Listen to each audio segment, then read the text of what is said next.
We will not learn how to live together in peace by killing each other's children. The bond of our common humanity is stronger than the divisiveness of our fears and prejudices. That was from 2002, when former President Jimmy Carter was awarded the Nobel Peace Prize for his, quote, decades of untiring effort to find peaceful solutions to international conflicts. As President Carter brokered the landmark Camp David Accords back in 1978, he established a framework for peace in the Middle East, and he remained a tireless humanitarian for the rest of his life. Robert Costa joins us with more on that aspect of his legacy. Bob, good morning. And I have to tell you, a lot of folks remember him for his post-presidency. Do you find that odd? And he certainly set the bar rather high.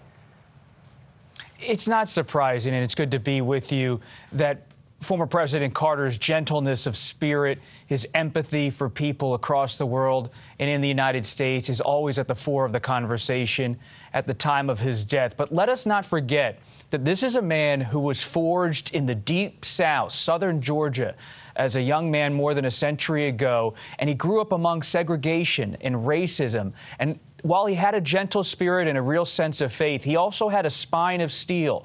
He became a submarine officer in the U.S. Navy, a graduate of the U.S. Naval Academy, and perhaps most importantly, when he became governor of Georgia in 1971, declared that the time for racial discrimination is over. And that statement, speaking right to racists and those critics of the Carter administration, really set the tone for his governorship and what was to come with his presidency. You sat down with Andrew Young, a civil rights leader, his ambassador to the United Nations. I know Ambassador Young, and I know the stories that he has told about his commitment to civil rights. What were some of the key things that he shared with you? It was such a wonderful opportunity to sit down with Ambassador Young in Atlanta. And Young is really a prism for who Carter became as a world leader. Young was an ambassador for the United States at the United Nations. Carter always wanted to be of the world, to be an advocate for human rights and for peace. But Young also helped Carter when he was governor and rising in Georgia to navigate civil rights, to understand how can you really cut a path for a new South. When we think about the South today, we think about Atlanta in Georgia as a vibrant place. They make movies down there, tons of business, black leaders. It wasn't always like that. Jimmy Carter, working with people like Andrew Young, a real civic leader in Atlanta, helped build the New South. And that's as much a part of his legacy as is the Nobel Peace Prize, his presidency as well. Hey, Bob, before you go, I know you went to Plains, Georgia earlier this year, I believe, to talk to Jimmy Carter's former pastor. I'm curious what he said about his most famous congregant.